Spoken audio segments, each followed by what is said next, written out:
রাতের ঘন আধারে এক তরুণীর খুন হয় আর শুরু হয় এক রহস্যের অধ্যায়।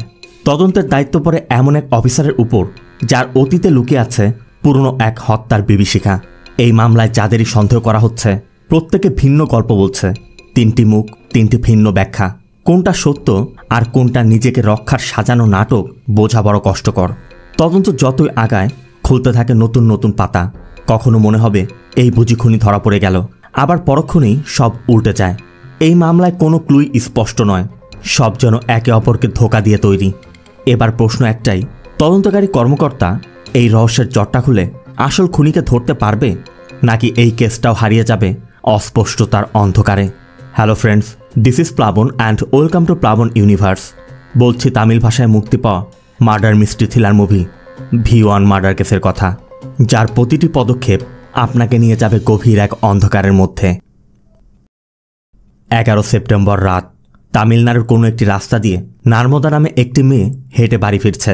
অন্য দৃশ্যে এক ব্যক্তিকে দেখা যায় টুলবক্স থেকে স্ক্রুড্রাইভার বের করছে।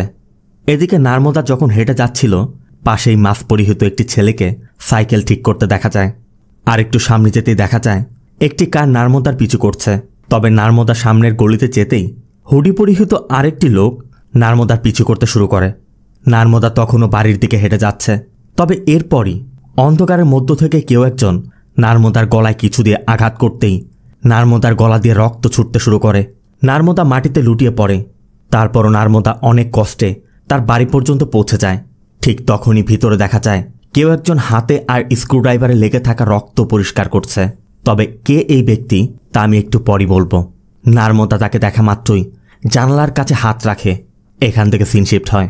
এই দৃশ্যগুলো ভালো মতো মনে রাখবেন, নয়তো পুরো মুভির আগামাথা কিছুই বুঝতে পারবেন না। দরকার হলে আবারও দেখতে পারেন। অন্যদিকে আমাদের অগ্নি নামে এক ব্যক্তিকে দেখানো হয় অন্ধকারাচ্ছন্ন একটি ঘরের ভিতর প্রবেশ করছে। অগ্নি দোতলার ঘরে গিয়ে দেখে পুরো ঘরে মোমবাতি জ্বলছে। তখনই একটি বাচ্চা মেয়েকে দেখা যায়। তবে অগ্নিকে দেখেই মেয়েটি দৌড়ে ভিতরে চলে যাচ্ছিল। আর ওই মেয়েটিকে ফলো করে অগ্নি অন্য ঘরে গিয়ে দেখে একটি মেয়ে ভায়োলিন বাজাচ্ছে। তবে এরপরই কেউ একজন মেয়েটিকে শ্যুট করে দেয়। সাথে সাথে সব কিছু অন্ধকার হয়ে যায়। অগ্নি সেই অন্ধকারের মধ্যেই ওই কিলারকে খুঁজতে চেষ্টা করছে। তবে এরপরই আমরা বুঝতে পারি এসব অগ্নির কল্পনা। অগ্নির লাইফে একটি ইনসিডেন্ট ঘটেছিল, আর তারপর থেকেই অগ্নি নিক্টোফোবিয়াতে ভুগছে, মানে অন্ধকার দেখলেই ভয় পায়। এজন্য অবশ্য অগ্নি ট্রিটমেন্টও নিচ্ছে, তবে কোনো উন্নতি হচ্ছে না। আর হবেই বা কী করে? অগ্নি যখনই ডক্টরের কাছে আসে, সেশন শেষ না হতেই চলে যায়। নিজেও খুব বেশি গুরুত্ব দিচ্ছে না। ডক্টর বারবারই অগ্নিকে বোঝানোর চেষ্টা করে এটা অগ্নির মনের ভয়, এছাড়া কিছুই না। তবে অগ্নিকে অন্ধকার থেকে দূরে থাকতে হবে, কারণ অন্ধকারকে ফেস করার মতো ক্যাপাবিলিটি তার মধ্যে নেই। এরপর অগ্নি একটি স্কুলের সামনে যায়। স্কুল ছুটির সময় বাচ্চারাও বের হচ্ছে। এর মধ্যে একটি বাচ্চা মেয়েকে বেলুন কিনতে দেখা যায়। তবে সাথে সাথেই অন্য একটি ছেলে ওই মেয়েটির থেকে বেলুন নিয়ে যাওয়ায় মেয়েটি কষ্ট পাচ্ছিল। আর এটা দেখে অগ্নি আরেকটি বেলুন কিনে মেয়েটির ব্যাগের সাথে বেঁধে দেয়। অবশ্য কে এই মেয়ে আর অগ্নির সাথে এই মেয়ের কী কানেকশন, এসব আমরা আস্তে আস্তে জানতে পারবো। অগ্নি পেশায় একজন পুলিশ ইন্সপেক্টর, তবে পাশাপাশি একজন ফরেন্সিক এক্সপার্টও বটে। এরা সবাই অগ্নির স্টুডেন্ট, মানে অগ্নি তাদেরকে ফরেন্সিক সায়েন্স শেখাচ্ছে। মূলত একটি ক্রাইম সিন দেখে কোন কোন এভিডেন্স কালেক্ট করতে হবে, কোন কোন বিষয় নজর দিতে হবে, কিভাবে খুন হতে পারে, কোন ওয়েপন দিয়ে খুন করা হতে পারে, অগ্নি এসব সম্পর্কে খুব ভালো জানে। আর সেজন্যই নিউ জয়নিদেরকে এ ব্যাপারে শিক্ষা দিচ্ছে। ইনি হচ্ছেন অগ্নির বস ডিডি। ডিডি অগ্নিকে একটি কেস নিতে বলছিল, কিন্তু অগ্নি সোজাসাপটা বলে দেয় আমি কোনো কেস তদন্ত করতে পারবো না।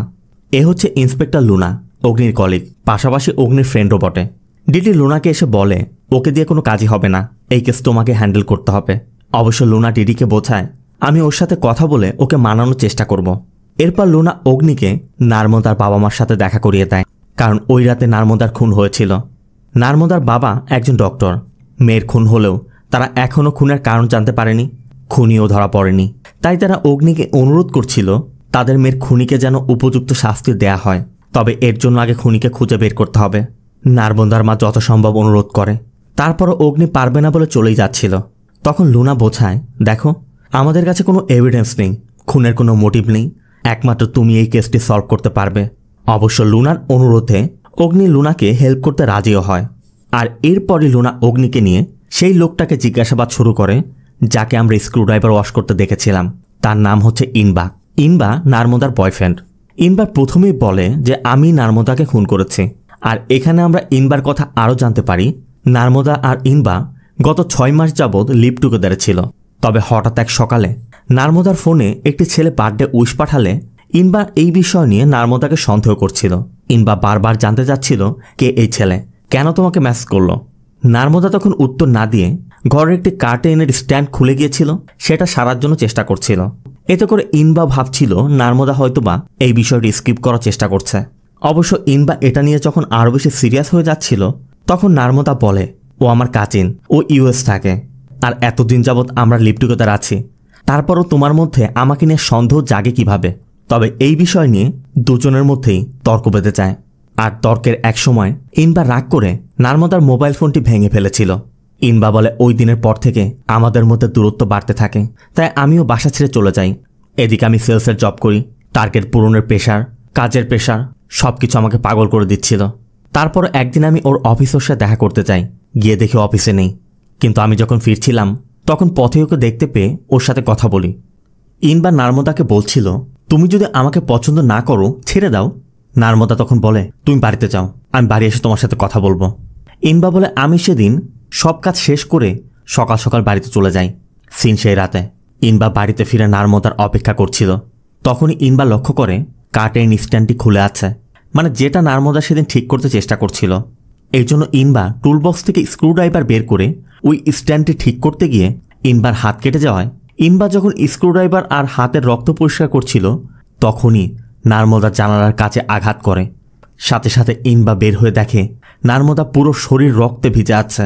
তবে ইনবা কিছু করে ওঠার আগেই নার্মদা মারা যায়। ইনবার কথা ওই দিন যদি আমি নার্মদার ফোনটা না ভাঙতাম তাহলে হয়তো ও আমাকে সাহায্যের জন্য ফোন করতে পারত। তাই নার্মদার মৃত্যুর জন্য ইনবা এখন নিজেকেই দায়ী করছে।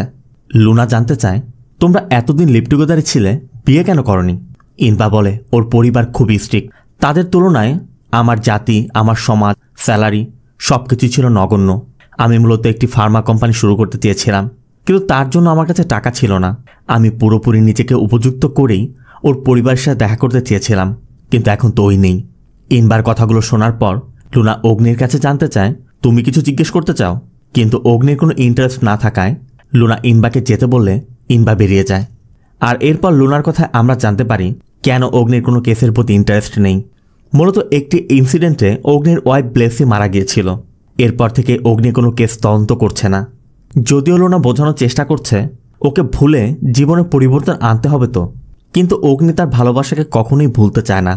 এরপর অগ্নি তার কারে গিয়ে ব্লেসির একটি ভিডিও প্লে করে। আর এরপরই আমাদের পাস্টের একটি ঘটনা দেখানো হয়। একদিন অগ্নি থানায় গিয়ে দেখে প্রিয়া নামে এক মেয়ের বাবা তার মেয়ের মৃত্যুর জন্য কাঁদছে।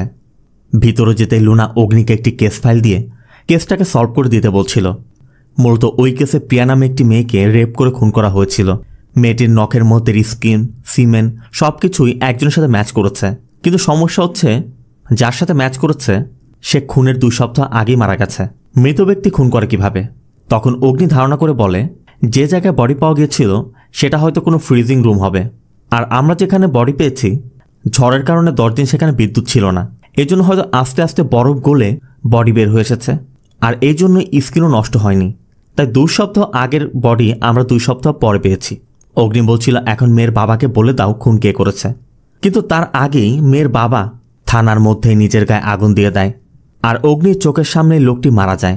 ওই ঘটনার কথা চিন্তা করে অগ্নি আবার কার থেকে নেমে আসে, কারণ অগ্নির ধারণা প্রিয়ার বাবার কেসটা যদি সে গুরুত্ব সহকারে নিত তাহলে হয়তো আজ সে জীবিত থাকত। তাই অগ্নি নার্মদার বাবা মাকেও কথা দেয় আমি আপনাদের মেয়ের খুনিকে খুঁজে বের করব। এরপর যেতে যেতে লুনা অগ্নিকে জানায় যে নার্মদার অটোপসি রিপোর্ট অনুযায়ী গলায় শ্বাসনালীতে আঘাত করায় মৃত্যু হয়েছে।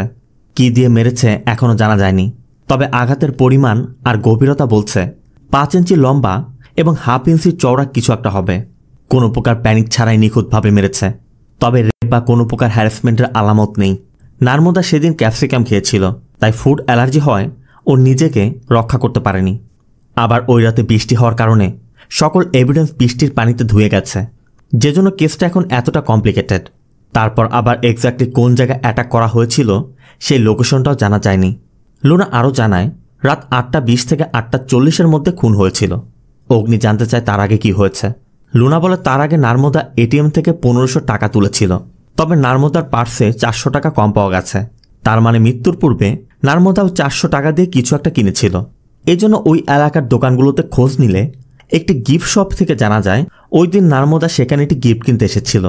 গিফটের দাম ছিল 400 টাকা, তবে নার্মদা কার্ডে পেমেন্ট করতে গেলে কার্ড ডিক্লাইন করায় নার্মদা এটিএমে টাকা তুলতে যায়।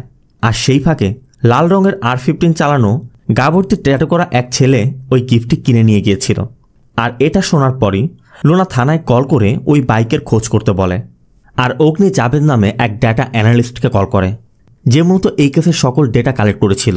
অগ্নি জাবেদকে বলে, তোমার কাছে কোনো কিছু আনইউজুয়াল মনে হলে সাথে সাথে আমাকে জানাবে। এর মধ্যে লুনা ওই এটিএমের গার্ডের সাথেও কথা বলে তার থেকে তথ্য নিয়ে আসে। আর থানা থেকে লাল রঙের R15 চালানো কয়েকজনের ফটো পাঠানো হয়। আর লুনা ওই ফটোগুলো গিফট শপের এই লোকটাকে দেখায়। কিন্তু লুনার কথা, নার্মদার বডির কাছে কোনো গিফট পাওয়া যায়নি। অগ্নি বলছিল এই নার্মদার সাথে সে দেখা করেছে, তাই কিলারকে দেখার সম্ভাবনা খুব বেশি। এর মধ্যে ওই দোকানদার সিড নামে একটি ছেলেকে আইডেন্টিফাই করে। আর এরপর সিডকে জিজ্ঞাসাবাদের জন্য নিয়ে আসা হয়। এই সিড মূলত একটু পাগলাটে স্বভাবের। এলাকাতে সুন্দরী কোনো মেয়ে দেখলেই তাকে পটানোর চেষ্টা করে। আর এখানে সিডের কথা আমরা এটাও জানতে পারি, সিড নার্মদাকে পটানোর চেষ্টা করেছিল। আর ওই রাতে নার্মদা যখন গিফট শপে গিফট কিনতে গিয়েছিল, সিডও নার্মদার পিছু করেছিল। তবে নার্মদা গিফট কিনে যখন পেমেন্ট করতে যায়, তখন কার্ড ডিক্লাইন করায় নার্মদা এটিএমে চলে যাওয়ায় ওই সুযোগে সিড ওই গিফটটি কিনে নিয়ে নার্মদাকে দেওয়ার চেষ্টা করছিল। নার্মদা সিডের থেকে গিফট নিয়েছিল ঠিকই, তবে তার দাম হিসেবে 400 টাকা সিডকে দিয়েও দিয়েছিল। আর নার্মদা গিফট নেয় সিড ভাবছিল নার্মদা হয়তোবা তাকে পছন্দ করে ফেলেছে। এই জন্য নার্মদার টাকা এবং গিফট দুটোই সিডের কাছে রেখে চলে গিয়েছিল। লুনার জিজ্ঞাসাবাদে সিড এতটুকুই বলে। তবে এরপর অগ্নি জিজ্ঞাসাবাদ করতে এলে অগ্নি সিডের বিষয়টি বুঝতে পেরে সিডের সাথে ফ্রেন্ডলি হওয়ার চেষ্টা করে। আর এরপর সিডও কমফোর্টেবল ফিল করায় অগ্নিকে জানায় যে আসলে ওই দিন কী ঘটেছিল। সিন চলে যায় সেই দিন দুপুরে, যখন ইনবা নার্মদার সাথে দেখা করেছিল। সিডও তাদেরকে দেখে পাশেই বাইক রেখে বাইক ঠিক করার ভান করছিল। তখন ইনবা নার্মদাকে বলছিল, আমাকে পছন্দ না হলে আমাকে ছেড়ে দাও, একটা পাগলের সাথে কেন থাকতে হবে, যাকে ভালো লাগে তার সাথে গিয়ে থাকো। নার্মদা বলছিল, আমার যেটা ভালো মনে হয় আমি করব, আমার কি করতে হবে সেটা তোমার থেকে জানতে হবে না। ইনবা বলে, ঠিক আছে, তোমার পিছিয়ে যে টাকা খরচ করেছি সব আমাকে দিয়ে দাও। ইনবা নার্মদার হাত ধরে টানছিল। নার্মদা বলছিল, সব দিয়ে দিব, কিন্তু তুমি এমন আজব ব্যবহার করছো কেন? এইভাবে আমাকে একটু একটু করে না মেরে একবারে মেরে ফেলো না কেন? ইনবা বলছিল, সুযোগ পেলে সেটাও হয়ে যাবে। সিড অগ্নিকে বলে, স্যার ও একটা পাগল, রাগের মাথায় যে কোনো কিছু করতে পারে, ওকে ছাড়বেন না। তবে সিডের থেকে সব কিছু জানার পর অগ্নি সিডকে ছেড়ে দেয়। কিন্তু লুনা বলছিল ও একটা সাসপেক্ট ছিল, ওকে ছাড়লে কেন? অগ্নির কথা ও যা বলেছে সত্যি বলেছে। ওর বডি ল্যাঙ্গুয়েজ, ওর কথা বলার টোন সব কিছু আমি অবজার্ভ করেছি। ও খুন করেনি। এরপর নার্মদার অফিস কলিগ এবং বান্ধবী জুলিয়াকে ডাকা হয়। অগ্নি জানতে চায় নার্মদাকে কে খুন করেছে। জুলিয়া বলে, তা আমি জানি না, তবে ওই দিন আনবোর কারণে জুলিয়ার মন খারাপ ছিল। কারণ জানতে চাইলে জুলিয়া জানায় নার্মদার বাবা তার কাস্ট ইনফ্লুয়েন্স ব্যবহার করে নার্মদাকে একটি মেডিকেল কলেজে ভর্তি করিয়েছিল। কিন্তু নার্মদা সেখানে পড়াশোনা না করায় নার্মদার পরিবার নার্মদার উপর অনেক অত্যাচার করেছিল। আর এজন্য নার্মদা 2 বছর পর্যন্ত তার পরিবারের সাথে কথা পর্যন্ত বলেনি। যে নার্মদা এতটা সেন্সিটিভ ছিল, সেই নার্মদাকেই ইনবা কথায় কথা সন্দেহ করত। এমনকি নার্মদার নামে যে 10 লাখ টাকার মেডিকেল ইন্স্যুরেন্স, সেখানেও নার্মদা তার বাবা মাকে নমিনি না দিয়ে ইনবার নামে নমিনি দিয়েছিল। ইনবাকেও এতটা বিশ্বাস করত। জুলিয়ার থেকে এটাও জানা যায়, জুলিয়ারা ওই দিন অফিস কলিগরা মিলে একটি লাঞ্চ পার্টির আয়োজন করেছিল। নার্মদাকেও ইনভাইট করেছিল, কিন্তু নার্মদা সেদিন যায়নি। তবে জুলিয়ারা যখন সেখান দিয়ে যাচ্ছিল, তখন নার্মদা আর ইনবার ওই তর্ক শুনতে পেয়েছিল। জুলিয়ার কথাতেও বোঝা যাচ্ছে জুলিয়া ইনবার উপর সন্দেহ করছে। আবার সিডও ইনবার কথা বলেছে। এই জন্য অগ্নিরা ইনবাকে আবারও জিজ্ঞাসাবাদ করার সিদ্ধান্ত নেয়। তবে এবার ডেকে নয়, তারা নিজেরাই ইনবার বাড়িতে যায়। এবার তারা ফোর্সও নিয়ে এসেছে, কারণ ইনবা হয়তো বা পালাতেও পারে। কিন্তু অনেকক্ষণ ডাকাডাকির পরও ইনবার দরজা খুলছিল না। তবে এরপরই তারা লক খুলে ভিতর ঢুকতেই যেটা দেখতে পায়, তার জন্য তারা মোটেও প্রস্তুত ছিল না। ইনবার মরদেহ বেডের উপর পড়ে আছে। লুনার ধারণা, যে ব্যক্তি নার্মদাকে খুন করেছিল সত্যিটা চাপা দেওয়ার জন্য হয়তোবা ইনবাকেও সরিয়ে দিয়েছে। কিন্তু অগ্নি পুরো ঘরের চারপাশটা খুঁটিয়ে দেখতে শুরু করে। মেঝের মধ্যে একটি সিরিঞ্জ পড়ে আছে, আর টেবিলে লেখা রয়েছে আই কিল হার। এই সব কিছু দেখার পর অগ্নি বুঝতে পারে আসলে এর পিছে অন্য কিছু আছে। এই জন্য অগ্নি লুনাকে বলে, এটা খুন নয়, এটা আত্মহনন। আর ইনবা এই ফাঁকা সিরিঞ্জটা নিজের শরীরে ঢুকিয়ে এয়ার পুশ করেছে।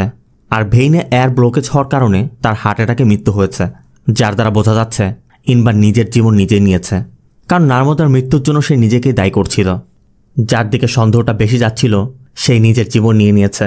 এই জন্য অগ্নি আর লুনা সিদ্ধান্ত নেয় ওই গিফট শপ থেকে যে রাস্তাটা এই বাড়ির দিকে এসেছে তার আশেপাশে খোঁজ নেবে। এই জন্য তারা প্রত্যেক বাড়ি বাড়ি গিয়ে জিজ্ঞেস করতে থাকে যে 11 সেপ্টেম্বর রাতে কেউ কোনো মেয়ের চিৎকার বা কান্নার আওয়াজ শুনেছিল কিনা। কিন্তু প্রায় বাড়ি থেকে একই উত্তর, তারা কিছু শুনতে পায়নি। আবার কেউ তো বলছিল তারা সেদিন বাড়িতেই ছিল না। এইভাবে অনেকগুলো বাড়িতে ঘোরা হয়। আর সারাদিন এভাবে ঘুরে তথ্য নিতে নিতে লুনা অগ্নিকে জানায় একটি বাড়িতে কয়েকবার নক করেছিল, ভিতর থেকে কেউ দরজা খোলেনি। অগ্নি বলে তার প্রতিবেশীর সাথে কথা বলো। এই জন্য লুনা সাজি নামে এক নার্সের সাথে কথা বলে। সাজি জানায় ওর নাম অবিনাশী, নিশ্চয়ই বাড়ির মধ্যে আছে। ঠিক তখনই ওই ডেটা অ্যানালিস্ট জাবেদ কল করে এবং জানায় 11 সেপ্টেম্বর রাতে এই এলাকাতে চেন চুরি হয়েছিল, সেই কমপ্লেন তাদের কাছে গিয়েছে। আর কথা বলতে বলতেই অগ্নি একটি আওয়াজ পেয়ে গেট খুলে বাড়ির ভিতরে প্রবেশ করে, আর দরজাতে হাত দিতে দরজাও খুলে যায়। ঠিক তখনই ভিতর থেকে একটি কুকুর ছাদের দিকে ছুটে যাচ্ছিল। অগ্নি ওটা দেখে তার পিছে পিছে দৌড়ে উপরে চলে যায়, আর ছাদে গিয়ে দেখে অবিনাশী এখানে বসে আছে। অগ্নি আর লুনা অবিনাশীকে বিভিন্ন প্রশ্ন করতে শুরু করে, তবে অভিযোগ শুনেই অবিনাশী একটু ভয় পেয়ে যায়। সে রেগে গিয়ে লুনার সাথে তর্কে জড়িয়ে পড়ে, আর সেই তর্ক একসময় ধাক্কাধাক্কিতে রূপ নেয়। একসময় অবিনাশ লুনাকে ধাক্কা মেরে সেখান থেকে দৌড়ে পালানোর চেষ্টাও করে, কিন্তু অগ্নিও ছেড়ে দেওয়ার লোক নয়। অগ্নি অবিনাশের পিছু করতেই থাকে। এর মধ্যে সন্ধ্যা হয়ে যায়। ঠিক তখনই অগ্নির হাতের ঘড়ির অ্যালার্ম বেজে ওঠে, তার মানে হচ্ছে রাত হয়ে গেছে। আর আমরা আগেই জানি অগ্নি অন্ধকারকে ভয় পায়, এজন্য অ্যালার্ম সেট করে রাখে। এদিকে অবিনাশ অগ্নিকে একটি জায়গায় নিয়ে গেছে। এরপর অবিনাশ অগ্নিকে মারারও চেষ্টা করছিল, আর তাদের ফাইটের মধ্যে লাইটের তার ছিঁড়ে যাওয়ায় চারদিক খুঁটখুটে অন্ধকার হয়ে যায়। আর এই অন্ধকার অগ্নির ভিতরের ভয়টাকে গ্রাস করে নেয়। অবিনাশও সেই সুযোগে অগ্নিকে একটি রুমের মধ্যে বন্দি করে সেখান থেকে পালিয়ে যায়। ভয় আর দুঃস্বপ্নের মধ্যে অগ্নিও তখন অচেতন হয়ে পড়ে। আর এর কিছুক্ষণ পর লুনা সেখানে পৌঁছে অগ্নিকে উদ্ধার করে হাসপাতালে পাঠায়। আর এরপর লুনা পুলিশ নিয়ে অবিনাশকে ধরে ফেলে। লুনা অবিনাশকে জিজ্ঞাসাবাদ শুরু করে। লুনা জানতে চায়, তুমি নর্মদাকে কেন খুন করেছ? অবিনাশ তখন বলছিল, নর্মদা আবার কে? আমি তো তাকে চিনি না, আমি ওকে কেন মারব? তবে লুনা কিছুতেই অবিনাশের কথা বিশ্বাস করছিল না। লুনা তখন অবিনাশকে বলে যায়, তোমার বিরুদ্ধে আমাদের কাছে স্পষ্ট প্রমাণ আছে, আর তুমি যে যে কাজ করেছ তাতে তোমাকে জেলে যেতে হবে, আর জেলে গিয়ে কী কী করতে হবে সেজন্য প্রস্তুতি নিতে থাকো। বলে লুনা বাইরে চলে যায়। এদিকে একটু অনাথ আশ্রম থেকে অগ্নির কাছে কল এসেছে। এক মহিলা জানায়, স্যাম খুব জেদ করছে, সে তার বাবাকে দেখতে চায়। আমি আর ওকে সামলাতে পারছি না, আপনি দ্রুত আসুন। এখানে আমরা জানতে পারি মুভির শুরুতে যে ছোট্ট মেয়েকে দেখানো হয়েছিল তার নামই স্যাম। তবে অগ্নির সাথে স্যামের কি সম্পর্ক রয়েছে সেটা জানতে আমাদের পিছের একটি গল্প জেনে আসতে হবে। এখান থেকে সিন ফ্ল্যাশব্যাকে। অগ্নি একদিন থানা থেকে বাড়িতে ফিরে দেখে তাদের পুরো ঘরের মধ্যে সবকিছু এলোমেলো পড়ে আছে। মেঝেতে একটি রক্তাক্ত ছুরি পড়ে আছে। তবে অগ্নি সেগুলো পর্যবেক্ষণ করে বুঝতে পারে এগুলো তার স্ত্রী ব্লেসির কাজ, মানে ব্লেসি তাকে ঘাবড়ে দেওয়ার জন্যই এগুলো সাজিয়েছে। এজন্য অগ্নি টেবিলে বসে কলা খাচ্ছিল, আর ব্লেসিও পিছন থেকে অগ্নির মাথায় গান পয়েন্ট করে। এরপর ব্লেসি অগ্নিকে জানায় তাদের পরিবারে নতুন অতিথি আসছে, ব্লেসি প্রেগনেন্ট। এটা শোনার পর অগ্নিও খুব খুশি। অনেক রাত হয়ে গেছে। ব্লেসি অগ্নিকে বলছিল, তুমি উপরে গিয়ে ফ্রেশ হয়ে নাও, আমি খাবার রেডি করছি। এই জন্য অগ্নি উপরে চলে যায়। তবে অগ্নি ড্রেস চেঞ্জ করতে যাবে, ঠিক তখনই নিচে গান ফায়ারের শব্দ হয়।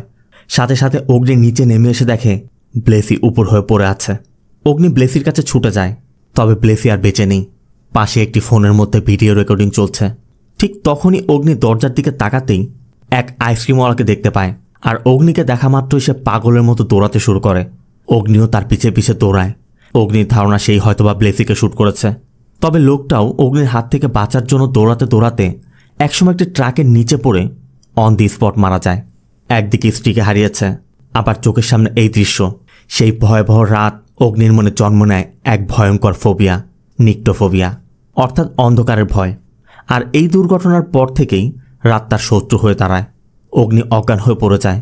তবে এরপর যখন জ্ঞান ফেরে, লুনা অগ্নিকে একটি ভিডিও ক্লিপ দেখায়, যেটা ব্লেসির মৃত্যুর মুহূর্তে রেকর্ড হয়েছিল। আর এই ভিডিওতে দেখা যায় ব্লেসিকে কেউ গুলি করেনি। ব্লেসি মূলত মজার ছলে হাতে গান নিয়ে নিচে নামছিল। তখনই দুর্ঘটনাবশত ট্রিগারে চাপ লেগে ব্লেসির মৃত্যু হয়েছিল। তবে অগ্নি লুনার কাছে জানতে চায় ওই আইসক্রিমওয়ালা লোকটা তাহলে আমায় দেখে পালিয়ে গেল কেন। লুনা বলে ওই আইসক্রিমওয়ালা পাশ দিয়ে যাচ্ছিল, গানফায়ারের শব্দ পেয়ে সে ছুটে এসেছিল। কিন্তু তুমি যখন ওকে তাড়া করছিলে ও ভেবেছিল তুমি হয়তোবা ভাবছো ওই ব্লেসিকে মেরেছে আর তুমি তাকে মারতে যাচ্ছ। সেই ভয়েও পালাতে গিয়ে গাড়ির নিচে পড়ে মারা গিয়েছিল। আর সত্যটা জানার পর অগ্নির মনটাও একদম ভেঙে যায়। অগ্নি লুনাকে জিজ্ঞেস করে ওর পরিবারে কেউ নেই। লুনা জানায় ওর স্ত্রী অনেক আগে মারা গেছে, তবে ওর ছোট্ট একটি মেয়ে আছে, নাম স্যাম। আর এই সব কিছু শোনার পর অগ্নিও নিজেকে সামলাতে পারছে না। অগ্নি লুনাকে নিয়ে ওই আইসক্রিমওয়ালার বাড়িতে যায়। সেখানে গিয়ে দেখে স্যাম তার বাবার জন্য কান্না করছে। এর জন্য অগ্নি স্যামের ভবিষ্যতের দায়িত্ব নিজেই নিয়ে নেয়। অগ্নি স্যামকে একটি অনাথ আশ্রমে রেখে লিগ্যাল গার্ডিয়ান হয়ে যায়। কিন্তু স্যাম তখনও জানে না তার বাবাই দুনিয়াতে নেই। সিন চলে আসে প্রেজেন্টে। অগ্নি হসপিটাল থেকে অফিসে এসেছে। তবে অফিসে আসা মাত্রই ডিডি অগ্নি আর লুনাকে ভিতর ডাকে এবং অগ্নির থেকে কেস ফাইল নিয়ে লুনাকে দিয়ে দেয়। সাথে এটাও বলে যে অবিনাশকে তারা এনেছে ওই অবিনাশই খুন করেছে। কিন্তু যে কেসটা এতদিন অগ্নি হ্যান্ডেল করছিল সেই কেসটা হঠাৎ করে লুনাকে দেয়। অগ্নি ডিডিকে বলছিল যে এটা তো আমার কেস। অবশ্য ডিডির কথা, তোমার নিক্টোফোবিয়ার কথা এতদিন আমরা গোপন রেখেছি। তুমি ভালো করে জানো এটা যদি প্রকাশ্যে আসে তাহলে তুমি চাকরি হারাবে। আর গতকাল যে ঘটনা ঘটেছে তারপর আমি আর কোনো রিস্ক নিতে চাচ্ছি না, তাই এখন থেকে লুনাই কেসটি হ্যান্ডেল করবে। তবে অবিনাশের খুনের বিষয়টা অগ্নি মানতে পারছে না। অগ্নির কথা প্রমাণ কি অবিনাশী খুন করেছে? এই জন্য ডিডি ইন্টারোগেশন রুমের একটি সিসিটিভি ফুটেজ দেখায়, যেখানে অবিনাশ সিসিটিভি ক্যামেরার দিকে তাকিয়ে বলছে, আমি আর এখানে এক মুহূর্ত থাকতে পারছি না, আমাকে বের করো। তোমরা সত্য জানতে চাও তো? আমি বলছি কি হয়েছিল। ওই রাতে বৃষ্টি হবে বলে আমি খুব তাড়াতাড়ি বাড়িতে ফিরছিলাম। ঠিক তখনই আমি দেখতে পাই অন্ধকারের মধ্য দিয়ে কিছু একটা হেঁটে যাচ্ছে। আর এটা দেখে আমার সন্দেহ হচ্ছিল। এই জন্য আমার কাছে থাকা চাবির ছড়ার ছুরি নিয়ে আমি লোকটাকে ফলো করতে শুরু করি। কিন্তু কিছু দূর যাওয়ার পর আমি বুঝতে পারি এটা মেয়ে। আর ওই মেয়ের গলায় কিছু একটা দেখে আমি মেয়েটির গলায় হাত দিতেই মেয়েটি আমাকে ঝাড়ি মেরে বসে। তখন আমার হাত থেকে চাবির ছড়াটা পড়ে যায় আর মেয়েটি হঠাৎ করে ওই ছুরির উপর পড়ে যায়। আমি খেয়াল করি আমার হাত রক্তে লাল হয়ে গিয়েছে। আমি একদমই ঘাবড়ে গিয়েছিলাম, তাই আমি দ্রুত আমার চাবির ছড়া নিয়ে সেখান থেকে পালিয়ে গিয়েছিলাম। এই জন্যই তোমাদের দেখার পর আমি সেখান থেকে পালানোর চেষ্টা করি। মূলত এই স্টেটমেন্টের উপর ভিত্তি করে ডিডি অবিনাশকে খুনি বলছে। কিন্তু অগ্নির কথা, একটি ছুরি যেটা মাটিতে পড়েছিল সেই ছুরির উপর পড়লে ছুরি গলায় ঢুকবে কেন? অগ্নি কিছুতেই বিশ্বাস করতে চাচ্ছে না। ডিডির কথা, আমি তোমার ওপিনিয়ন চাচ্ছি না, তোমাকে এই কেসের বিষয় আর তদন্ত করতে হবে না। তবে অগ্নিও ছেড়ে দেওয়ার লোক নয়। অগ্নি সেখান থেকে রাগ করে বের হয়ে যায়। লুনাও তখন অগ্নিকে বোঝানোর চেষ্টা করছিল, কিন্তু অগ্নি বলে, তুমি যেহেতু জোর করে আমাকে কেসের সাথে ইনভলভ করেছ, সত্যটা জানার আগ পর্যন্ত আমি কেস থেকে এক কদমও পিছপা হব না। অগ্নির ধারণা কোনো একটা ইনফরমেশন তারা মিস করেছে, তবে কি হতে পারে সেটা। তখনই অগ্নির মনে পড়ে জাবেদ তাকে বলেছিল ওই রাতে ওই এলাকাতে একটি চেন চুরি হয়েছে। এই জন্য জাবেদের থেকে তথ্য নিয়ে অগ্নিরা সেই মহিলার কাছে যায় যার চেন চুরি হয়েছিল। মহিলা জানায় বাইসাইকেলে করে মুখ ঢাকা কোনো একটি ছেলে হঠাৎ করে তার গলা থেকে চেন ছিঁড়ে পালিয়েছিল। তবে ছেলেটি মুখোশ পরে থাকায় ছেলেটির সম্পর্কে সে কিছুই বলতে পারছে না। অবশ্য লুনা জানতে চায় অন্তত তার বাইসাইকেল সম্পর্কে কোনো তথ্য দিতে পারবেন। মহিলা তাও বলতে পারছে না। তবে পাশে থাকা মহিলার ছেলেটি বলে ওই সাইকেলটি অনেক দামি সাইকেল। সে ক্লাবে এই ধরনের সাইকেল দেখেছে, 1.5 থেকে 2 লাখ টাকা দাম হবে। এবং সাইকেলের মডেল থেকে শুরু করে ওই সাইকেলের কালার সহ সব কিছুই সে সুন্দরভাবে বলে দেয়। আর ছেলেটির থেকে ক্লাবের বিষয় জানার পর পরবর্তী দিন সকাল হতেই অগ্নি লুনাকে নিয়ে সাইকেলিং ক্লাবে যায়। আর সেখানে থাকা সব ছেলে মেয়েকে একত্র করে বলে, তোমাদের মধ্যে কেউ একজন 11 সেপ্টেম্বর রাতে ওই এলাকা থেকে একটি চেন চুরি করেছে, আমি তাকে ধরতে এসেছি। অগ্নি লক্ষ্য করে সবাই তার দিকে তাকিয়ে থাকলেও একটি ছেলে নিচের দিকে তাকিয়ে আছে, তাই অগ্নি তাকে টার্গেট করে। আর ওই ছেলেও দ্রুত সেখান থেকে পালানোর চেষ্টা করছিল। সাথে সাথে অগ্নিরা ওই ছেলেটিকে ধরে অফিসে নিয়ে আসে। তবে এই ছেলেটি ছিল একজন বড় পলিটিশিয়ানের ছেলে, তাই তার বাবা খবর পাওয়া মাত্র এখানে ছুটে আসে। তবে তার বাবা যখন ছেলেকে নিয়ে যেতে যাচ্ছিল তখনই চালাকি করে অগ্নি ওই ছেলেটির পকেটে একটি চেন রেখে দেয় আর তার বাবার সামনে প্রমাণ দেয় যে তোমার ছেলের পকেটে চেন পেয়েছি। এই জন্য ওই পলিটিশিয়ান সেখান থেকে চলে যায়। আর এরপর অগ্নিরা ওই ছেলেকে জিজ্ঞাসাবাদ শুরু করে। ছেলেটিও একসময় সত্যিটা বলে দেয়, স্যার আসলে আমি আগে কখনো এমনটা করিনি। আমার বন্ধুরা আমার কাছে ট্রিট চেয়েছিল, বাড়িতে চেয়েছিলাম তারাও দেয়নি, তাই আমি বাধ্য হয়ে ওই রাতে ওই চেন চুরি করেছিলাম। কিন্তু আমি যখন জানতে পারলাম ওই এলাকাতে একটি মেয়ের খুন হয়েছে, এরপর থেকে আমি ওই এলাকাতে আর যাইনি। লুনা জানতে চায় যে ওই রাতে তোমার কোনো ঘটনার কথা মনে আছে? কি ঘটেছিল খুলে বলো। ছেলেটি জানায় চেন চুরি করে যখন সে ওখান দিয়ে চলে যাচ্ছিল ঠিক তখনই হুডি পরিহিত কোনো এক লোকের সাথে তার ধাক্কা লাগে, আর ওই লোকের একটি চশমা ভেঙে গিয়েছিল। তার মানে এই সেই ছেলে যেই ছেলে ওই রাতে তার সাইকেল ঠিক করছিল। এই ছেলেটি অগ্নিদেরকে সেই জায়গাতে নিয়ে যায় যেখানে তার হুডি পরিহিত লোকের সাথে ধাক্কা লেগেছিল। অগ্নির ধারণা এই জায়গায় যেহেতু চশমা ভেঙেছে তাহলে চশমার ভাঙা কাঁচ এখানে পাওয়া যাওয়ার কথা। যদিও সেই রাতে বৃষ্টি হয়েছে, তারপর এতগুলো দিন কেটে গেছে, অগ্নির কথা কাঁচ ভারী জিনিস, মাটি যদি ধুয়েও যায় কাচের অংশ পড়ে থাকবে। এই জন্য ফরেন্সিক টিম এনে সেখানে তল্লাশি করানো হয়, আর এই জায়গাতে 72 টুকরা কাচের অংশ পাওয়া যায়। ল্যাবে পাঠিয়ে ওই কাজগুলো টেস্ট করানো হয়, আর টেস্টের রিপোর্ট আসলে জানা যায় এই ভাঙা কাজগুলো অবিনাশের চশমার ভাঙা কাজ। এমনকি ওই রাতের পর অবিনাশ একটি চশমার দোকানে তার চশমার নতুন কাঁচ লাগাতে দিয়েছিল, আর অবিনাশের জন্য চশমার কাচের অর্ডারটি দিয়েছিল অবিনাশের প্রতিবেশী সাজি নামে ওই নার্স। আর এর ভিতর দিয়েই আবারও অবিনাশের দিকে সন্দেহ আসছে, কিন্তু অগ্নির এখনও মনে হচ্ছে কোথাও একটা গোলমাল নিশ্চয় আছে। এদিকে অনাথ আশ্রমের ওই অ্যাডমিন মহিলা বারবার অগ্নিকে কল করছে, কারণ স্যামকে সে কিছুতে ট্যাকেল দিতে পারছে না। এই জন্য অগ্নি বাধ্য হয়ে স্যামকে অনাথ আশ্রম থেকে বাড়িতে নিয়ে আসে। তবে বাড়িতে যাওয়ার আগে অগ্নি স্যামকে নিয়ে সাজির সাথে দেখা করতে চায়। অগ্নির ধারণা সাজি হয়তো তাদের থেকে কিছু একটা লুকিয়েছে, আর অবিনাশের সম্পর্কে তথ্য বের করতে অগ্নি এখানে একটি চালাকি করে। অগ্নি সাজিকে বলে যে অবিনাশ তাদেরকে বলেছে সাজির সাথে তার অবৈধ সম্পর্ক আছে, আর এটা শোনার পর সাজি একসময় বলেই দেয় যে অবিনাশের তো মানসিক সমস্যা আছে, এর আগেও বেশ কিছু ইনসিডেন্ট আছে, ও ছোট বাচ্চা দেখলে ভায়োলেন্ট হয়ে যায়। সাথে সাজি এটাও জানায় সে বেশ কিছুদিন অবিনাশকে থেরাপিও দিয়েছে, আর যে রাতে খুন হয়েছিল অবিনাশ ওই রাতে এখানেই ছিল। সেজন্য অবিনাশের উপর সন্দেহ করেই সাজি অবিনাশের থেকে দূরে থাকার চেষ্টা করছিল। আর ঠিক তখনই অবিনাশ এসে পড়ে। অবিনাশ এসেই প্রথমে কারে থাকা স্যামের সাথে গ্লাসের বাইরে দাঁড়িয়ে দুষ্টুমি করছিল। এদিকে ভিতরে অগ্নি সাজির সাথে কথা বলছে, তবে অবিনাশ এসেই তার বিষয়ে কথা বলা শুনতে পেয়ে সে সাজির উপর চড়াও হয়। অগ্নিও থামানোর চেষ্টা করে। এক পর্যায়ে অগ্নি আর অবিনাশের মধ্যে আবার হাতাহাতি বেঁধে যায়, আর অবিনাশ ও অগ্নিকে ফেলে দিয়ে স্যামকে সহ কার নিয়ে সেখান থেকে পালিয়ে যায়। অগ্নিও বাইরে এসে এক বাইক চালকের থেকে বাইক নিয়ে অবিনাশকে ফলো করে একটি ফার্ম হাউসে পৌঁছে যায়। এতক্ষণে সন্ধ্যা নেমে এসেছে, আর এরপর অবিনাশের সাথে প্রাণপণ লড়াই করে অগ্নি অবিনাশের মাথায় আঘাত করে। ঠিক তখনই লুনাও পৌঁছে যায়। যদিও পুরো ঘরটা ছিল অন্ধকারাচ্ছন্ন, তারপরও স্যামকে বাঁচানোর জন্য সে নিজের ভয়ের সাথেও যুদ্ধ করেছে। এই ঘটনার পর অবিনাশকে গ্রেপ্তার করা হয়। তবে অগ্নির বিশ্বাস সত্যটা এখনও প্রমাণিত হয়নি, অবিনাশ আসল খুনি নয়। তবে এর পিছনে বেশ কিছু কারণ আছে, কারণ অগ্নির হাতে নতুন ক্লু এসেছে। এজন্য অগ্নি নতুন করে আবার তদন্ত শুরু করতে চায়। তবে অফিসিয়ালি অগ্নি এই কেসের সাথে সম্পৃক্ত নয়। এই জন্য অগ্নি লুনার থেকে গোপনে, লুনা যখন কেবিনের বাইরে ছিল তখন লুনার কেবিনে ঢুকে নর্মদার রক্তাক্ত কিছু ফটো নিয়ে আসে। এরপর নর্মদার বাবা মাকে ডাকা হয়, সাথে ওই 3 জন ব্যক্তি, সিড, সাজি আর জুলিয়া। অগ্নি নর্মদার বাবা মাকেও বলে যে আমাদের সন্দেহ এদের 3 জনের মধ্যে কেউ একজন আপনার মেয়েকে খুন করেছে, তাই আপনাদের সামনেই এদেরকে জিজ্ঞাসাবাদ করা হবে। তবে কথার মধ্যেই অগ্নি ইচ্ছাপূর্বক নর্মদার ওই রক্তাক্ত ফটোগুলো নিচে ফেলে দেয়। আর ফটোগুলো যখন তুলছিল নর্মদার মা তখন মেয়ের এই বিভৎস অবস্থা দেখে ফুপিয়ে ফুপিয়ে কাঁদছিল। এরপর নর্মদার বাবা মায়ের সামনেই ওই 3 জনকে জিজ্ঞাসাবাদ করা হয়। তারা প্রত্যেকে সেই কথাগুলোই বলে যা তারা পূর্বে বলেছিল। তবে প্রত্যেকের স্টেটমেন্ট নেয়ার পর তাদেরকে ওই রুম থেকে বের করে দেওয়া হয়। এদিকে মেয়ের এই অবস্থা দেখে আর তাদের মুখে মেয়ের কথা শুনে নর্মদার মা সহ্য করতে না পেরে চলে যাচ্ছিল। তখনই লুনা তাকে আবারও ডেকে নেয়, আর এরপরই দেখা যায় নর্মদার বাবাকে অগ্নি জিজ্ঞাসাবাদ করতে শুরু করেছে। আর এরপরই কেসের নতুন মোড় আসে।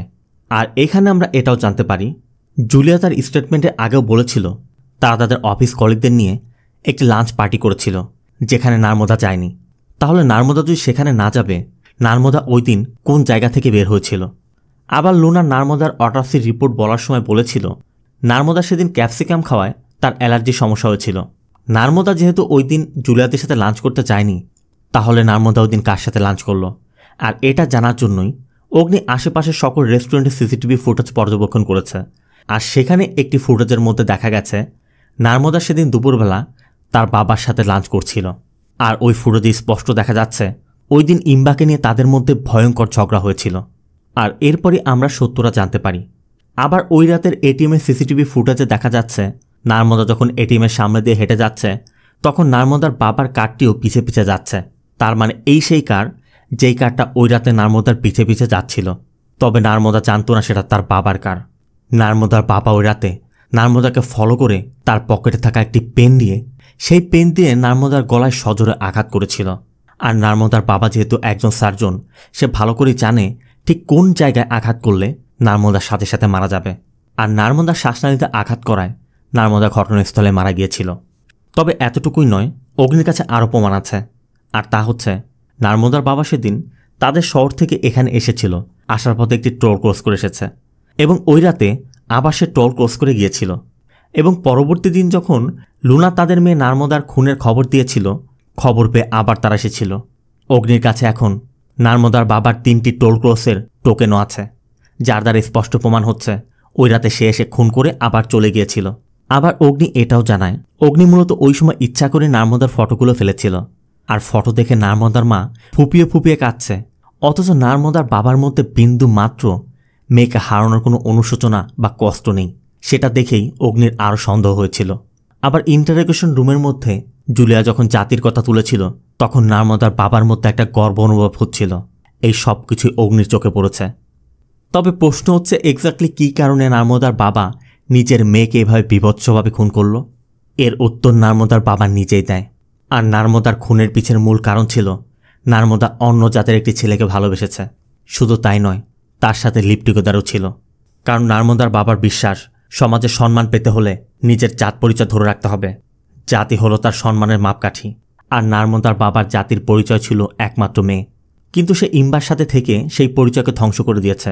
আর নার্মদার বাবার সমাজে তার মান সম্মান টিকিয়ে রাখতে, তার বংশের সম্মান বজায় রাখতে নার্মদাকে খুন করেছিল। আর এই সব কিছু শোনার পর নার্মদার মা কান্নায় ভেঙে পড়ে। নার্মদার মা বারবার নার্মদার বাবাকে বলছে, তুমি সমাজের মিথ্যা সম্মানের জন্য আমাদের মেয়েটাকে খুন করলে। তুমি তাকে বোঝাতে পারতে, ও ভুল পথে চলে গেলে সময় দিলে আবার ঠিক হয়ে যেত, কিন্তু তুমি এটা কি করলে? কিন্তু আশ্চর্যের বিষয় হচ্ছে নর্মদার বাবার চোখে এক ফোঁটা অশ্রু নেই। এভাবেই এই গল্পটা শেষ হয়। এটি একটি খুন নয়, এটি সামাজিক বাস্তবতার নির্মম এক প্রতিফলন। আর এই মুভিটি একটি রহস্যের জালি খুলে দেয়নি, আমাদের সমাজের বিষাক্ত মানসিকতাকে তুলে এনেছে, যেখানে সম্মান নামক ভুয়া অহংকারের জন্য ভালোবাসা, বিশ্বাস আর সম্পর্ককে গলা টিপে হত্যা করা হয়। এখনও আপনাদের মনে কিছু সন্দেহ থাকতে পারে, আমি সেই সন্দেহগুলো দূর করে দিই। আমি প্রথমেই বলেছিলাম মুভির প্রথমে যে দৃশ্যটি দেখানো হয়েছে সেটা ভালো করে মনে রাখবেন। সেখানে যে বাইসাইকেল ঠিক করছিল যে ছেলেটি ছিল, ওই ছেলেটি মূলত ওই রাতে ওই চেন ছিনতাই করে পালিয়েছিল। আর দ্বিতীয়ত হুডি পরিহিত যে লোকটি নর্মদার পিছু পিছু যাচ্ছিল সেই মূলত অবিনাশ। আর অবিনাশ যেমনটা বলেছিল, অবিনাশের কথাও সত্যি। কারণ ওই রাতে নর্মদার বাবা নর্মদার গলায় যখন কলম দিয়ে আঘাত করে সেখান থেকে চলে যায়, তারপরে মূলত অবিনাশ নর্মদার গলার রক্ত দেখে হাত দিয়েছিল বলে নর্মদা অবিনাশকে ঝাড়ি দিয়েছিল। আর নর্মদা অবিনাশের চাবির রিংয়ের ছুরির উপর পড়েছিল। তবে অবিনাশের মনে হয়েছিল ওই চাবির রিংয়ের ছুরিতে আঘাত লেগে হয়তোবা নর্মদার গলা কেটেছে। তাই এদিক দিয়ে দেখলে অবিনাশ যেটা বলেছে সেটাও সঠিক। তো আশা করি এখানে আর কোনো কনফিউশন থাকার কথা নয়। তো মুভিটি আপনার কেমন লাগলো অবশ্যই কমেন্টে জানাবেন। আর ভিডিওটি ভালো লাগলে ভিডিওতে লাইক দিয়ে চ্যানেলটিকে সাবস্ক্রাইব করতে একদম ভুল করবেন না। দেখা হবে অন্য কোনো মুভি বা সিরিজের এক্সপ্লেনেশন ভিডিওতে। ততক্ষণ সব ভালো থাকবেন, সুস্থ থাকবেন। আল্লাহ হাফেজ।